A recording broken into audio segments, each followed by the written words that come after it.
आज का हमारा टॉपिक है सेक्शन 15। हमने 14 तक हमने लास्ट वीडियो में कर लिए थे। अब हम करेंगे section 15 of the limitation act. ये किसके बारे में बताता है? सेक्शन 50 हमें बताता है कि अगर आपने किसी भी सूट का किसी भी एप्लीकेशन जो एग्जीक्यूशन डिक्री की फाइल होगी पिटीशन, अगर आपने कंप्यूटेशन ऑफ पीरियड देखना उसका कि कब से स्टार्ट होगा, तो वो बताता है कि कुछ केस में आप जो आपके पास टाइम होगा वो एक्सक्लूड होगा, वो आप लिमिटेशन में नहीं गिनोगे। इसका बेनिफिट हम कब उठा सकते हैं? सेक्शन 15 को बताता है exclusion of time in certain other cases. कौन कौन से केसेस में हम कर सकते हैं, ये इसको आप लिंक कर सकते हो 470 ऑफ CRPC के साथ। ठीक है, ये लास्ट टाइम हरियाणा के एग्ज़ाम में पूछा गया हुआ था 2070 के प्री के एग्ज़ाम में। In computing the period of limitation for any suit और application for the execution of decree, ये दो चीज़ों में अप्लाई होगा, जहाँ पर एक सूट फाइल करना है और एग्जीक्यूशन ऑफ डिग्री की आपने एप्लीकेशन फाइल करनी है। द इंस्टीट्यूशन और execution of which has been stayed, मतलब आपकी कोई आपका स्टे किया हुआ था कि आप ये सूट है और ये जो आपकी एग्जीक्यूशन है ये स्टे हुई है बाय इंजंक्शन और ऑर्डर, मतलब वहाँ पर स्टे हुई पड़ी थी। वो कहता है कि वो the time of the continuance of the injunction और ऑर्डर, जितना भी टाइम वो ऑर्डर चला जब तक हमारा स्टे हुआ था सूट और execution, the day on which it was issued और मेड, मतलब जिस दिन वो ऑर्डर प्रोनाउंस हुआ या जिस दिन वो ऑर्डर इशू किया गया वो दिन हम एक्सक्लूड करेंगे। And the day on which it was withdrawn shell be excluded. Simple भाषा में हम इसको ऐसे समझेंगे, जिस दिन वो ऑर्डर हुआ, जिस ऑर्डर से हमारा सूट स्टे हुआ वो उस दिन, और जिस दिन उस ऑर्डर को विड्रॉ किया गया उस दिन, ये दोनों एक्सक्लूड करेंगे कि जब हमने पीरियड ऑफ लिमिटेशन गिनना है। ठीक है, उसके बाद आ गया सबसेक्शन 2, कहता है in computing the period of limitation for any suit of which notice has been given, ठीक है जी, और for which the previous consent और सैंक्शन ऑफ द गवर्नमेंट और any other authority is required. Government की या किसी भी, अगर आपने कोई सूट फाइल करना है और उसमें किसी गवर्नमेंट अथॉरिटी को या किसी भी अदर अथॉरिटी को नोटिस देना जरूरी है, वो उस केस की बात कर रहा है। In accordance with the requirements of any law for the time being enforce, मतलब कोई आपको लॉ मैंडेटरी कह रहा है कि अगर आपने सूट फाइल करना है तो आपने गवर्नमेंट को या अदर अथॉरिटी को नोटिस देना है, जो सेक्शन 80 CPC में लिखा हुआ, आप लिख लो इसके साथ सेक्शन 80 ऑफ CPC। ठीक है, in accordance with the requirement of any law for the time being in force the period of such notice or as the case may be the time required for obtaining such consent और sanction shall be exclude. मतलब आपने notice, आपने कोई suit file करना है suppose करो government के खिलाफ, सेक्शन 80 ये कहता है कि अगर आपने किसी गवर्नमेंट के खिलाफ कोई सूट फाइल करना है, आपको 60 दिन का नोटिस आई थिंक देना जरूरी होता है उसमें। ठीक है, आप एक बार चेक कर लेना कितने दिन का। तो वो कहता है वो जितना टाइम आपने नोटिस दिया ना, और आपको उस दिन उतने दिन आपको वेट करनी पड़ेगी, और जब वेट करोगे वो एक्सक्लूड होगा, वो लिमिटेशन में नहीं गिना जाएगा। आप अगर आपने कोई सूट फाइल करना और जितना आपने 2 महीने का उनको टाइम दिया, 60 दिन का अगर टाइम CPC में, तो वो जो 2 महीने है ना वो एक्सक्लूड होंगे, वो आपको पहले नोटिस देना पड़ेगा उनको, वो टाइम एक्सक्लूड होगा, लिमिटेशन उसके बाद स्टार्ट होगी। सबसेक्शन 2 ये कहता है, इसकी एक्सप्लेनेशन देखते हैं। In excluding the time required for obtaining the consent or sanction of the government or any other authority, the day on which the application was made for obtaining the consent or sanction, and the date of the receipt of the order of the government or other authority shall both be counted। वही चीज़ कह रहा है कि जिस दिन आपने application लगाई कि हमें अपनी कंसेंट मतलब चाहिए कि आपकी सूट फाइल करना है, वो दिन और जिस दिन आपको मिली है, दोनों दिन काउंट होंगे, आपको एक्सक्लूड मतलब इसकी आपको हेल्प होगी कि ये दिन आपको लिमिटेशन में नहीं गिने जाएंगे। आगे आ गया सबसेक्शन 3। सबसेक्शन 3 क्या कहता है?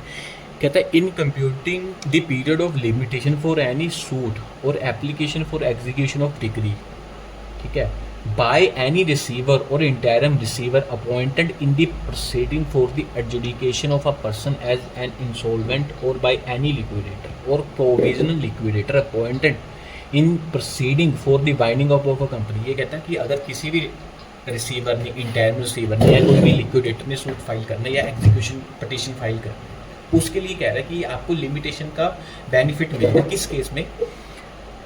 कहता अगर that the period beginning with the date of institution of such proceeding and ending with the expiry of the 3 month from the date of appointment of such receiver as the case may be shall be exclude. इसका मतलब ये है, suppose करो किसी receiver ने suit file करना है, ठीक है, और वो जो जितना भी वो पहले उसकी जितना भी वो पहले प्रोसीडिंग चल पड़ी है किसी भी एग्जीक्यूशन में अगर रिसीवर को अपॉइंट किया है, तो वो जो जिस प्रोसीडिंग में रिसीवर अपॉइंट किया है ना, वो टाइम नहीं गिना जाएगा।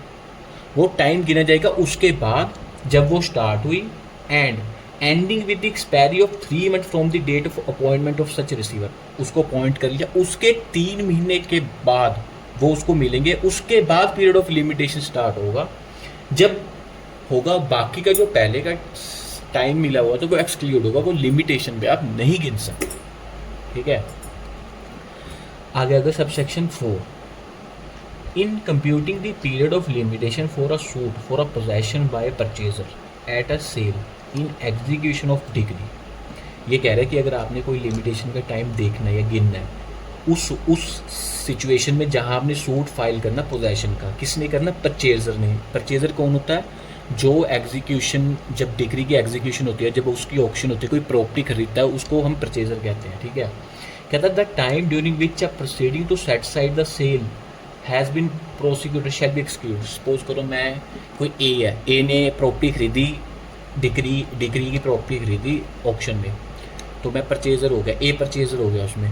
तो वो कहता है अगर किसी ने सेल को सेटिसाइड, किसी ऑब्जेक्टर ने या जेडी ने, जजमेंट डायरेक्टर ने कोई फाइल कर दिया कि इसको सेल को सेटिसाइड किया जाए, तो वो उसको मैं सेल सेटिसाइड करने के लिए उसने परचेजर ए को पार्टी बना लिया। तो वो कहते हैं अगर ए उसको प्रोसिक्यूट कर रहा है ना उस प्रोसीडिंग को, क्योंकि उसने सेल सेटिसाइड की पटिशन फाइल की हुई है, सूट फाइल किया हुआ, वो कहता है जो परचेजर ने वो टाइम अपना वहाँ पर लगाया, अगर उसने सूट फॉर पोजेशन फाइल करना, क्योंकि उसको सूट फॉर पोजेशन फाइल करना पड़ेगा, तो वो जो टाइम है ना, जो उसने जो ए के अगेंस्ट फाइल किया गया था कि सेल को सेटिस्फाइड किया जाए, वो जो टाइम उसने वहाँ स्पेंड किया वो नहीं गिना जाएगा लिमिटेशन में। लिमिटेशन उसके बाद स्टार्ट होगी जब वो सारा वो वाला प्रोसेस खत्म हो गया होगा, सेल वाला, जब से उसकी लिमिटेशन। अब आ गया section subsection 5, in computing the period of limitation for any suit, ठीक है, किसी भी सूट, यहाँ पर सिर्फ सूट है, the time during which the defendant has been absent from India. आपने किसी के अगेंस्ट सूट फाइल करना और वो जो डिफेंडेंट है वो एब्सेंट है इंडिया से, एक ये case, and from the territories outside India, उस टेरिटरी से जो इंडिया के बाहर है, जहाँ पर एडमिनिस्ट्रेशन है central government, shell be exclude. उस जगह भी, उस टाइम पे भी वो टाइम नहीं काउंट होगा जब डिफेंडेंट आउट ऑफ इंडिया हो या उस टेरिटरी से बाहर हो जहाँ उसका कंट्रोल ना हो।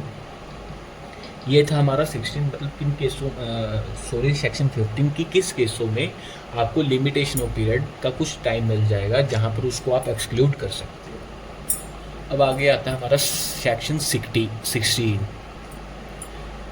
सेक्शन 16 हमें बताता है इफेक्ट ऑफ डेथ ऑन और before the accrual of the right to sue. ये सिंपल है कि अगर आप प्लेंटिफ, आपने सूट फाइल करना है, तो अगर आपकी डेथ हो जाती है प्लेंटिफ की डेथ होने के बाद जो उसके एलन है वो सूट कब फाइल कर सकते हैं। सबसेक्शन 1 ये बात कर रहा है, सबसेक्शन 2 ये बात करता है कि अगर डिफेंडेंट की डेथ हो जाती है तो डिफेंडेंट के अगेंस्ट हम सूट कब फाइल कर सकते हैं। ये कहता है where a person who would if he were living have a right to institute a suit और मेक एन एप्लीकेशन। यहाँ पर सूट और एप्लीकेशन है। ये कहता है कि जब अगर कोई बंदा जिंदा रहता है और उसका राइट होता है सूट फाइल करने का और एप्लीकेशन फाइल करने का, dies before the right accrues, मतलब उसकी डेथ होगी उस बंदे की, प्लेंटिफ की, राइट एक्रू होने से पहले, राइट आने से पहले, और या where a right to institute a suit और make an application accrues only on the death of a person, या उसकी डेथ होगी या उसकी जब डेथ हुई वो राइट जब आपको एक्री हुआ जब उस बंदे की डेथ होगी, ठीक है। एक तो उस केस में कि राइट एक्री होने से पहले उसकी डेथ होगी और उस बंदे की डेथ होने पर ही राइट एक्री हुआ कि उसको सूट फाइल कर सकता उस पहले। तो कहता है द पीरियड ऑफ लिमिटेशन, आप पीरियड ऑफ लिमिटेशन जब से काउंट करोगे जब से computed from the time when there is legal representative of the deceased, जब से आप पीरियड ऑफ लिमिटेशन देखोगे जब उसका एल आर एग्जिस्ट करता है। अगर उसका एल आर नहीं है तो पीरियड ऑफ लिमिटेशन स्टॉप हो जाएगा, अगर एल आर है तो वो स्टार्ट हो जाएगा। Shall be computed from the time when there is L R of the deceased capable, ये याद रहना कैपेबल। अगर उसका एल आर है, ये नहीं है कि अगर एल आर है, अगर उसके पास उस टाइम कैपेबिलिटी नहीं थी सूट फाइल करने की, एप्लीकेशन बनाने की, जब ये जब पीरियड ऑफ लिमिटेशन स्टार्ट नहीं होगा, जब होगा जब वो capable of instituting such suit और मेकिंग सच एप्लीकेशन, जब उसके पास कैपेबिलिटी थी जी हाँ मैं सूट फाइल कर सकता था on the behalf of deceased, तो लिमिटेशन होगा। अगर उसके पास उस टाइम कैपेबिलिटी नहीं थी, वो कैपेबल नहीं था सूट फाइल